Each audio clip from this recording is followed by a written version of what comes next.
we doing, everybody? This is Dave Weigert with a Splash of Gas podcast, special edition for this episode. I'm coming from you live right now from the gates of North Wilkesboro Speedway, here today for the NASCAR Truck Series race, plus the Cup Series All-Star Race. They'll have the Open, the 100-lap Open, right after the truck race. And then the All-Star Race for the Cup Series will be tomorrow. Super excited to be here. Just so much NASCAR history. See the murals of the drivers from years past. See Senior, Dale Jarrett, Cale Yarborough, Jeff Gordon, plus many others. Just super cool. The grandstands, the Benny Parsons grandstands I can see from where I'm standing right now. The old North Wilkesboro Winston Cup Series sign. Looking at that, I was getting goosebumps looking at that walking in. I'm going to see some awesome racing. A little bit of rain this morning. I can hear them drying off the track right now, but sunny blue skies, a little bit cloudy. Supposed to get up in the 80s today. Going to be a heck of a day to watch some trucks and some Cup Series. Been walking around the Fan Fest area. People are strolling in slowly and surely for the Truck Series. That's supposed to start at 1:30. Just super cool looking at the surrounding areas, the rolling green hills of North Carolina. See several Winston Cup Series flags flying around. Really feels like, I guess, what it felt in the 80s and 70s. And I think the track opened in the 40s here. So just so much history, like I was saying. Super pumped. Just got to the track. It is all dry now. And looks like the practice and qualifying is about to start for the Truck Series. They're all lined up on pit lane right now. I hear the engines firing right now. The two cars hitting the track as we speak. Let's go.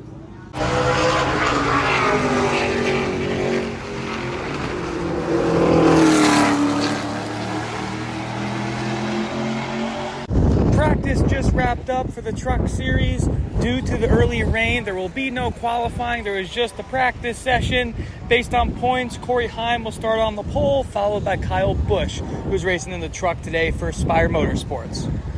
After the practice session, Chandler Smith, Corey Heim, Lane Riggs, Ty Majeski, and Caden Honeycutt were your top 5. After recording the top time in practice, Chandler Smith will start in the 14th position. We'll see if he can work up the track early. Just about 12:15 local time here. They said driver introductions are going to start in about an hour. It's a nice day, little breeze here at the track. Can't wait for things to get going in a little bit. We'll keep you updated. Number 07 Gainbridge Chevrolet from Las Vegas, Nevada, Kyle Busch.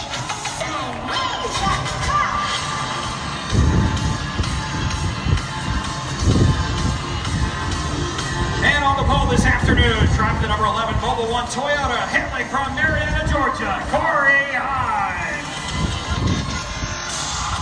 In the grandstands, just the driver introductions. Race is about to get underway for the Truck Series. Let's go. Hope everyone enjoyed the small bit we did before the truck race. As mentioned, Corey Heim and Kyle Busch would be leading the field to green. And it would be all Corey Heim early in stage 1. By lap 43, Heim lapped over a dozen trucks and had nearly a 6-second lead. But a lap later, the yellow would fly for a stalled Tyler Tomasi. All of the leaders would pit besides Gio Ruggiero, Stuart Friesen, and 3 others. Ruggiero would win the first stage on the older tires, and after making a surge in the closing laps of the stage, Corey Heim edges out Stuart Friesen for second. On the ensuing restart, Lane Riggs would get loose, sending him and Heim up the track. This would allow Grant Enfinger and Brent Cruz to sneak by. By lap 104, Heim would get past Cruz for second.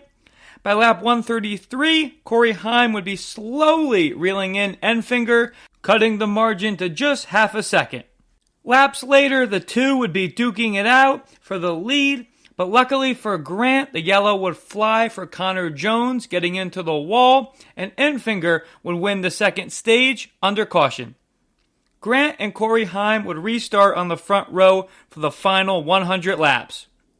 After a bump from Chandler Smith, he would pass Enfinger for second and start racing Corey Heim hard for first. By lap 199, Heim had over a second and a half lead over Chandler Smith. 12 laps later, yellow again would fly for Tyler Tomasi. Heim and Lane Riggs would restart with 31 laps to go. 2 laps later, Chandler Smith would pass Riggs for second. As the laps counted down, Smith would be looking to pass Heim on the inside, but just couldn't as Heim stayed about 1 to 2 truck lengths in front. With 4 laps to go, Brent Cruz would spin after contact from Ben Rhodes, pushing the race into overtime. The energy was super high from the grandstands as we anxiously waited for the overtime. Corey Heim would clear for the lead on the restart, and Lane Riggs would be right behind him. On the last lap, Riggs would get to the inside of Heim, pushing him high, sending him spinning on the backstretch. Chandler Smith would fill that hole as the race would end under yellow. It was ruled that Chandler Smith was in front of his teammate Lane Riggs. Chandler Smith wins the race at North Wilkesboro Speedway for the Truck Series. Not the day that Corey Heim wanted, but an exciting finish to watch in person. Now for trivia time. This week's question is, it was estimated that in the 70s that this race car builder built cars for at least half the Cup field. Who is that car builder? Answer at the end. As always, we're sponsored by Magical Travel with Dave, aka Disney Dave Weichert, my father. He will be able to help you with all your Disney and Universal vacation needs. He can be reached at DisneyDaveW@Verizon.net. Please make sure you follow all the Splash of Gas social medias for midweek and on-track updates. Posted a lot on my socials while I was at North Wilkesboro. Please check that out. Instagram, Facebook, and YouTube are all Splash of Gas with Dave Weichert. Now for the Saturday Cup heat races recaps. There was 2 75-lap All-Star heat races Saturday after the Truck Series. This would set the starting lineup for the All-Star Race Sunday night. Brad Keselowski won the first heat race on Saturday, giving him momentum for Sunday's race, while Christopher Bell won the second one. Ross Chastain and William Byron battled side by side in the closing laps of the first race, with Chastain holding off Byron for second. Ryan Blaney and Alex Bowman rounded out the top 5. Joey Logano held off Chase Elliott for second in heat race number 2, followed then by Kyle Busch and Chris Buescher. NASCAR just wasn't the only series racing at North Wilkesboro from Thursday to Sunday. The modifieds plus the late models of the Cars Tour would be racing. Now for a late model roundup segment. Thursday's action would be for the Cars Tour Pro Late Model event. They would be running a 75-lap event on Thursday night. Truck Series standouts of Dawson Sutton and Caden Honeycutt would be the notable names in this one, and Honeycutt would just straight out dominate, setting a commanding pace in his 47 Pro Late Model. Dawson Sutton would try to chase him down in the closing laps, but Honeycutt remained up front and earned his 5th Pro Late Model Tour victory and 8th overall on the Cars Tour. Before we get into the action from Friday night for the Cars Tour Late Models, we have our next driver joining the show, Lanie Buice. She was in the race on Friday. Spoke to Lanie on Wednesday of last week while she was preparing for North Wilkesboro and Charlotte in the ARCA series the following weekend. Lanie drives the 03 for Lee Pulliam Performance on the Cars Tour and for Rev Racing on the ARCA series. Here's what Lanie had to say. Next driver we have called into the show, she drives the 03 for Lee Pullman Performance on the Cars Tour and for Rev Racing on the ARCA series. Driver Lanie Buice. Thank you for your time, Lanie, and welcome to the show. Yeah, hi. Thank you so much for having me. Yeah, of course.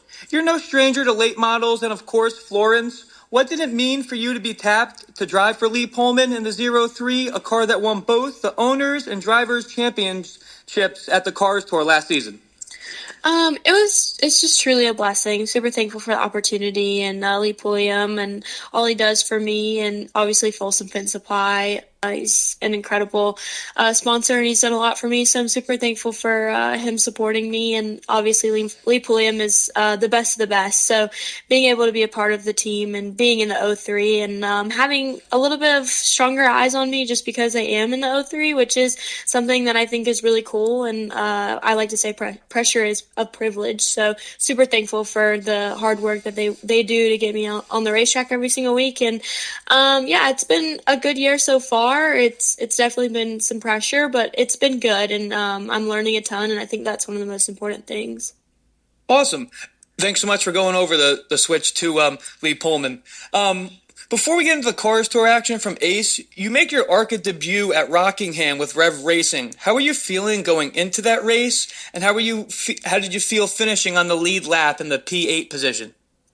Yeah, super thankful for Rev Racing and the opportunity they've given me to be a part of the team. NASCAR's driver development program has been incredible to me, and I'm just super thankful for all they do for me and giving me the opportunity to go to a place like Rockingham with all the history that it has, and it being my debut as well as the track coming back into the circuit was a super cool thing and just really cool to be a part of. I was a little bit nervous about the weekend. I didn't get any sim time that weekend, and so the first time I saw the track was actually on track. So I thought that was pretty neat, and it was a really good weekend for us. It was a challenge, and I feel like I like to be challenged, so it was super fun to go into the weekend not really knowing what to expect. We qualified well. We qualified fifth, and just did the best that we could with making as little mistakes as we could, which is something I try to do every single weekend, is just limiting mistakes and trying to be as consistent as possible and continuing to just learn as much as I can. And I think that's how we approached the Rockingham weekend, and ended up being really well. We finished eighth. Honestly, I think we could have done a little bit better. I still made a few mistakes and stuff I have to clean up, and so I learned from it, and we went on to the next weekend. Awesome. Thanks so much for going over that race. A couple weeks ago on the Cars Tour from Ace Speedway, you come out with a top 5 finish in the P4 spot. What was your mindset throughout the race, and how did you feel with that finish? Yeah, the Cars Tour series for me so far this season hasn't gone the best. We've done well. We've had good, strong pace, and we've been able to prove that we deserve to be running up front. We just haven't had anything to capitalize on it. So Ace for me and the Lee Pulliam Performance team was a really good turnaround, I think, and I know it's going to carry into this weekend to North Wilkesboro.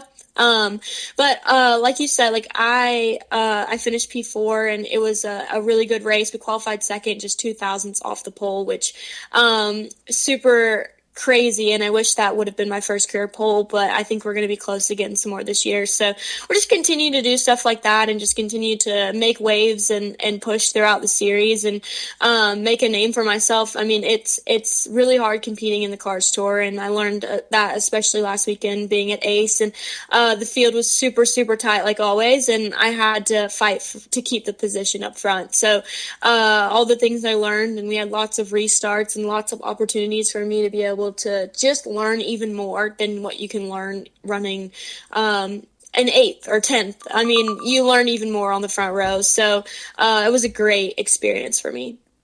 Awesome. Really hope you can get your first pole and hopefully a win this year. You're headed to the North Wilkesboro in the Cars Tour Friday night. How are you going to use the momentum from Ace to learn more at North Wilkesboro?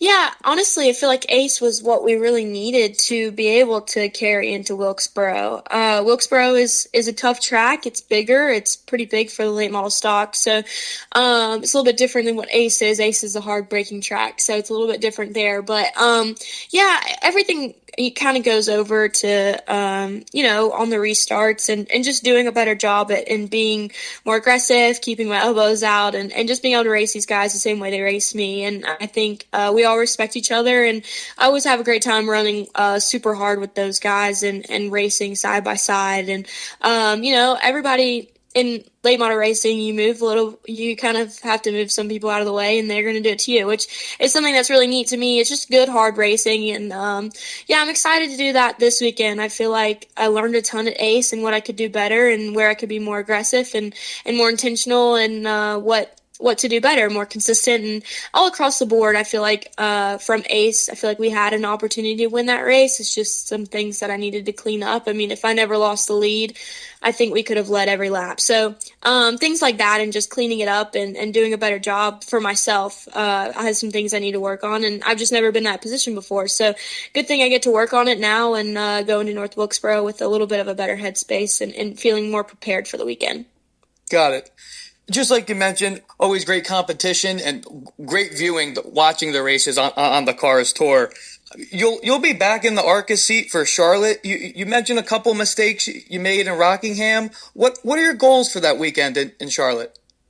Yeah, we ran Kansas last weekend, and Kansas went really, really well. Super, super thankful for the team again. They did a phenomenal job. We didn't qualify super well. We started 12th, but we were running 6th before an incident, so we ultimately finished 8th. But a super good momentum. I learned how to rip the fence, so I think that was something that was really neat to me. I've never done that before. So, I think going from Kansas to Charlotte will help me a ton. I learned a ton about the air at Kansas, and it's even more important at Kansas than it was at Rockingham. So, taking those things that I learned from Rockingham and Kansas and carrying them over to Charlotte. Charlotte's really, it's a tough place. It's a tough place to get around. It's really fast just because of how narrow it is. It feels a little bit faster than some of the other places. And then, so I think those things will definitely help me to be better at Charlotte. And I kind of know what the air feels like and how not to you try not to make as many mistakes as what I have in the past, which is totally normal, but you still want to limit as many mistakes as possible. So yeah, just doing a better job at that this weekend. Next weekend at Charlotte's going to be super important, and I'm looking for a really good finish. And Awesome. Really appreciate you breaking that down. Thank you so much for your time. We'll be watching you on FS1 for the late model race at North Wilkesboro, and best of luck in Charlotte a couple weeks later. Yeah, I really appreciate it. Thank you so much for talking with me today. I appreciate it. Yeah, of course. Hope to have you on before the season ends. Yeah, I'd love to. Thank you. Yep, have a good one. Thanks, Lanie. Yeah, you too. Bye-bye. See ya. Grateful for Lanie's time and best of luck for her the rest of her seasons. Now for the Cars Tour Late Model recap from Friday.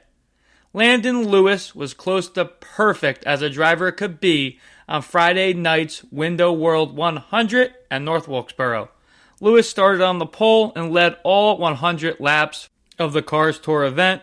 Buice would finish just under a second over Tristan McKee. Buice in the number 29 Kevin Harvick Incorporated entry took the trophy after holding off the field on a lap 74 restart, and Buice never looked back.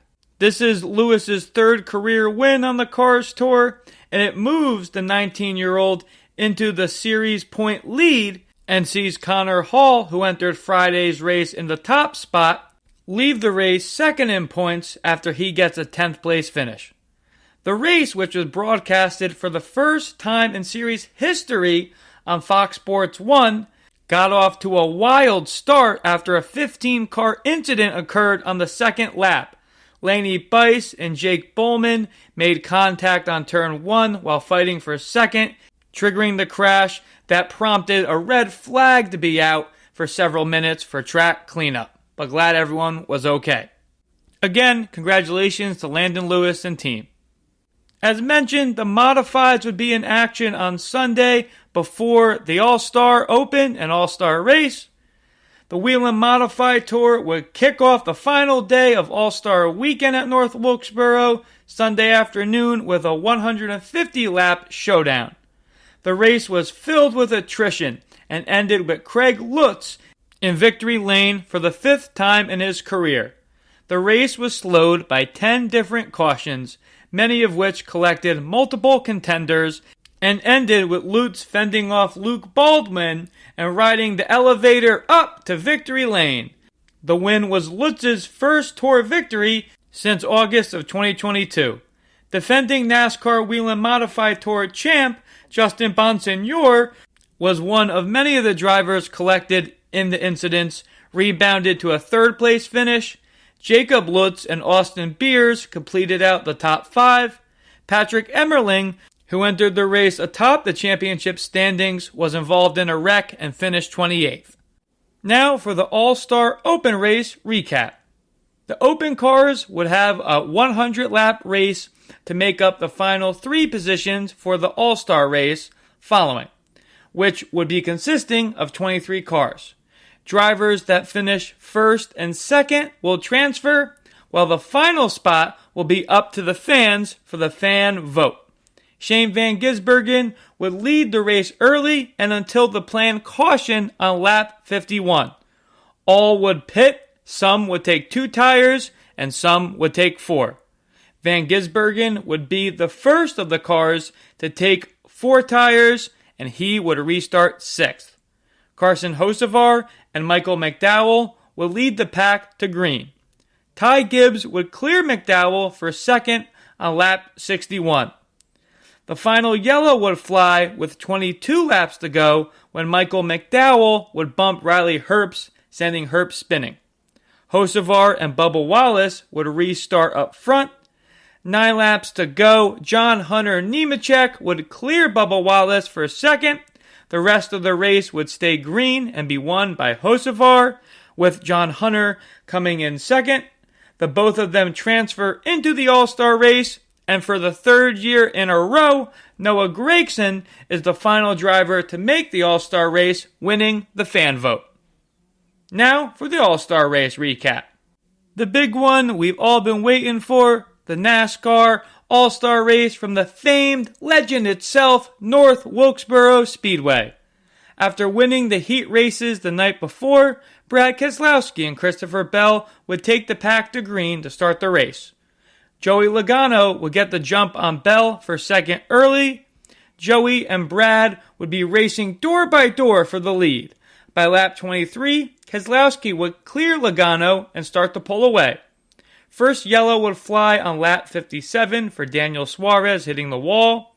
Keselowski and William Byron would be on the ensuing restart, with Byron taking the lead. By lap 80, Joey Logano would take the lead from Byron. A lap later, Byron would get passed by Christopher Bell for second. Logano would amass an almost a second lead over Bell, which would take us to the planned caution on lap 101. Bell and Logano would take the pack back to green, but 4 laps later, Austin Cindric and Ross Chastain would bring out the yellow for an incident. Bell and Logano again on the front row, with Logano clearing Bell after a lap. Lap 176, the yellow would fly for Brad Kay as he spins. After only taking 2 tires, Kyle Larson and Christopher Bell restart on the front row with 67 laps to go. Just like he did earlier, Joey Logano would eventually clear Kyle Larson, taking the lead. With Logano up front, the final caution, a special rule change for the All-Star race this year. A promoter's caution was flown with 34 laps to go. Logano and teammate Ryan Blaney would restart for the final time. But 5 laps later, Christopher Bell would be starting to hunt down Joey for the lead and the $1 million prize. After several attempts and a little contact by Bell, Christopher would get past Logano for the lead and wouldn't look back.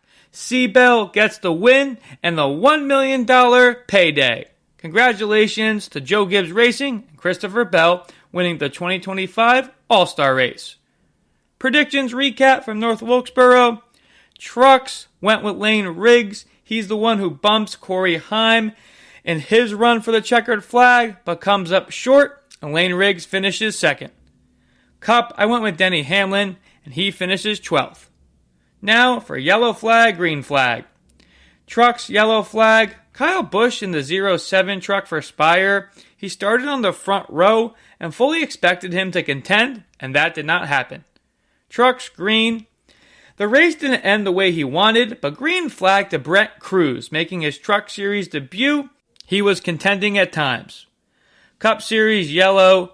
Poor Shane Van Gisbergen. His car looked so good at the start of the open race, and the dang tires kind of bite him in the butt. He takes 4 tires, starting him back of the pack on the 3rd row.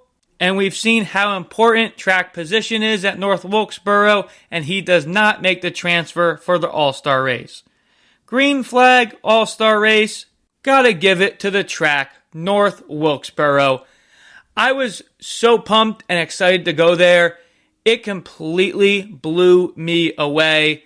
Just every step, everywhere you looked, it was just bleeding NASCAR history. I had a blast. Every NASCAR fan should go to North Wilkesboro at some point. It is awesome. Now for discussions with Dave. Leading on that same topic, North Wilkesboro is a legend of a track. Driving in Saturday morning, I was getting goosebumps already. I'm taking the same roads that NASCAR drivers for years and years of the sport have been taking to get to the legend of North Wilkesboro. Pulling up, it's all farms and rolling green hills. Beautiful sight to see. My mom dropped me off right out front, walk down a dirt path, walk literally through a farm. You get to the track, and it's everything I imagined and just so much more. Walking around, looking at the merchandise haulers, and you look around in the distance and you see the hills, and you see people flying Winston Cup Series flags. I mentioned that in the intro. That was cool, and I said it. That's really must have what people felt like back in the NASCAR heydays, 60s, 70s, 80s. It really made you feel, you could really just feel the nostalgia. It was awesome. I walk in, you see the old gate there. It's cool, and it leads right into that famed North Wilkesboro Winston Cup sign. Took my picture in front of that, of course. And then you walk to the track. People have said that North Wilkesboro is on a hill. I didn't really think it would be that noticeable, but boy, I was wrong. When they're coming out of turn 4 into the start-finish line into turn 1 and 2, they're going downhill. And on the back stretch, they're going uphill. I've never seen that in person on a racetrack. That was just awesome. Watching the truck practice, leading into the truck race, I found a good spot in the Benny Parsons grandstand. Benny Parsons is the 1973 Winston Cup champion. And guess who is sitting 2 seats over from me? None other than his brother, Phil Parsons, NASCAR legend himself. Just super, super cool as a race fan. Truck race would get underway. Had so much fun. The short track racing is action-packed. This is truly, North Wilkesboro was my first time going to a NASCAR track that was smaller than 1.5 miles. Smallest track before that I've went to was Atlanta. So that 0.623 mile length track in North Wilkesboro, so much action, kept you glued to your seat the whole 250 laps plus the overtime. I could go on for another 10 or 15 minutes how awesome the track was. You just have to go there for yourself. But in the meantime, you can listen to this. I just had so much fun that Saturday at North Wilkesboro. Can't wait to get there again next year. NASCAR has to keep it on the schedule for years to come. And that will also preserve the history of the track. You look around, it was so cool. You see old fans bringing their family to the track. You see people laughing. I've never been to a track that just the smiles and the happiness. Of course, if everyone's happy at a racetrack in Daytona, at the 500, etc. But at North Wilkesboro, I've never met a more happier fan base of people just at the track. That's how awesome the track truly is. And congrats and kudos to Dale Earnhardt and team that did bring this track back from the dead pretty much. It was 100% worth it. And so many NASCAR fans are thanks to you. Thank you, NASCAR, for making this such an awesome event. Next topic on Discussions with Dave, the All-Star Weekend layout and the promoter yellow everyone was talking about. Every All-Star Race weekend, there's different rules added to make the weekend and racing a little bit more exciting compared to a regular points-paying weekend. This year, there was a promoter yellow that was added. And the rule was that the promoter of the track, North Wilkesboro, could wave the yellow anytime up until 30 laps to go. We've seen sometimes in the past 2 years at the All-Star Race and in the Truck Series, and we saw that in Stage 1 with Corey Heim taking that big lead. Even though it is a short track, the leader can get up to a several second lead, and that can kind of make the racing a little bit boring. Last year, the All-Star Race was only 200 laps. Joey Logano led 199 of them. Unless your driver was leading at the end before they flew the promoter yellow, I think the promoter yellow was a great way to make that final restart exciting for the fans viewing it and also there. Unfortunately, if you're a Joey Logano fan, he gets bit by that promoter yellow, and then Christopher Bell is able to pass him several laps later, but Bell got that help from that track position with that late promoter yellow. I'm not typically the most behind quirky rule changes. Some could call it, even this one, a gimmick, especially if you're a Joey Logano fan. But I say keep it. Maybe tweak a few other things, but if you're going to keep the All-Star Race at North Wilkesboro, keep this rule. It's exciting. And that wraps up this episode's edition of Discussions with Dave. Now for history time. With the Coca-Cola 600 approaching, here is some of the Coke 600s through the years. June 19th, 1960. NASCAR debuted its longest race in history, hosting a 600-mile race at the newly built Charlotte Motor Speedway. Joe Lee Johnson won the inaugural Coca-Cola 600, which used to be known as the World 600. 1975, Richard Petty won the Coca-Cola 600 for the first time in his Hall of Fame career.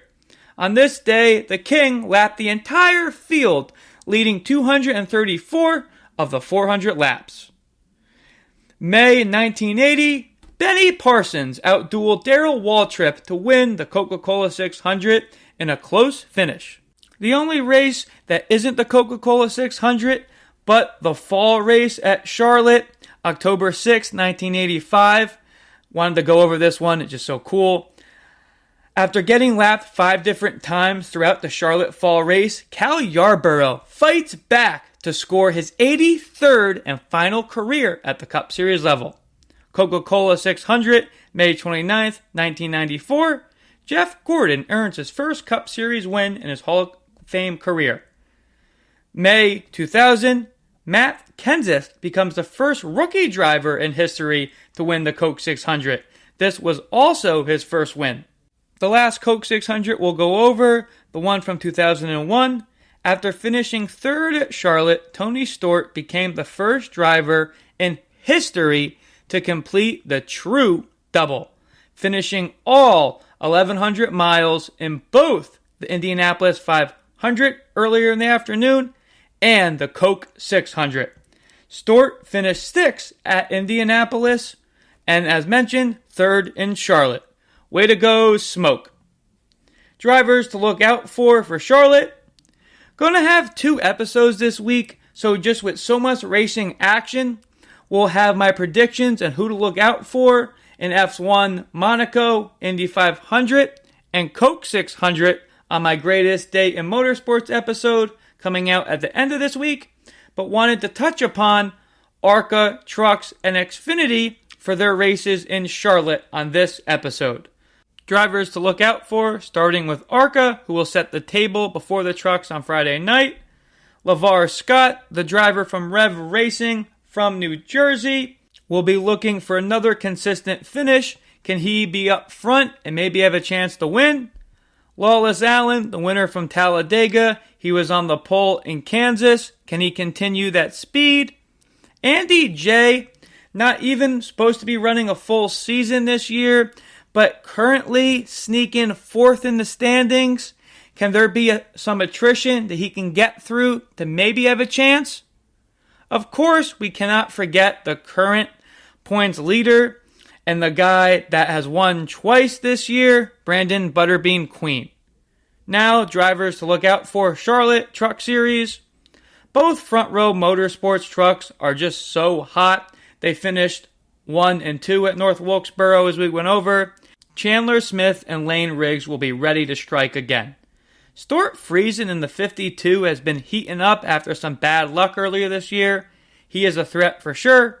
Kyle Busch will be back in the Truck Series seat and wanting to rebound after an off day at Wilkesboro. Grant Enfinger won a stage last weekend in Wilkes County. The crafty vet should be in the mix again. Ben Rhodes has been up and down this year. Just have a feeling he might be there at the end in Charlotte. Corey Heim, we'll always have to mention his name for the rest of this Truck Series season. He's always a threat to just run away with it. Stephen Parsons was having a top 5 day in his last race he ran. Can he be up there again with being in the cockpit for Charlotte? I sure think so. Drivers to look out for: Xfinity Series for Charlotte. We have a mix of Cup drivers dropping down for this race as well. Austin Dillon, William Byron, and Chase Briscoe will all have their elbows out against the best of the Xfinity Series. Sam Mayer can bring it to the 1.5 mile tracks as we know. Can he get his first win for Haas? Justin Allgaier should be a contender, last year's champ. Harrison Burton in the AM Racing Ford has been more consistent of recently. He was in the Cup All-Star Race after his win for Wood Brothers last year. Can Harrison bring it to Charlotte? In addition to Austin Dillon in the Richard Childress Xfinity seat, we can expect their full-time Xfinity drivers of Jesse Love and Austin Hill to be up front. Also, don't count out the Joe Gibbs Xfinity cars of Tanner Gray and Brandon Jones. Now for trivia answer time. This week's question is: it was estimated that in the 70s that this race car builder built cars for at least half of the Cup Series field. Who is that car builder? Answer: Banjo Matthews. From 1974 to 1985, cars built by Banjo Matthews won 262 of the 362 Cup Series races held in that time. That's 72%. In 1978, Banjo Matthews cars won all 30 races that season, including the third consecutive championship for a Matthews car. It's no wonder that Banjo was referred as the Henry Ford of race cars. Now for the predictions for Charlotte, ARCA, Trucks, and Xfinity Series. ARCA, he almost went back-to-back in Phoenix, but Brent Cruz had other ideas. Think he's learning so much. Give me Brandon Butterbean Queen to get the ARCA Series win in Charlotte.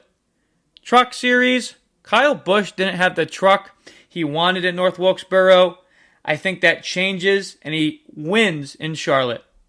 Xfinity, I want a full-time driver to win, of course, but think it's going to be Chase Briscoe in the Joe Gibbs equipment who gets it done. This brings us to the end of this episode. As always, we're sponsored by Magical Travel with Dave, aka Disney Dave Weichert, my father. He will be able to help you with all your Disney and Universal vacation needs. He can be reached at DisneyDaveW@Verizon.net. Please make sure you follow all the Splash of Gas social medias for midweek updates. Instagram, Facebook, and YouTube are all Splash of Gas with Dave Weichert. Please check my socials out for some awesome content from North Wilkesboro. We'll have a second episode this week going over the greatest day in motorsports, Monaco F1, Indy 500 IndyCar, and of course, NASCAR's Coca-Cola 600. Stay tuned, everyone. Splash of Gas out.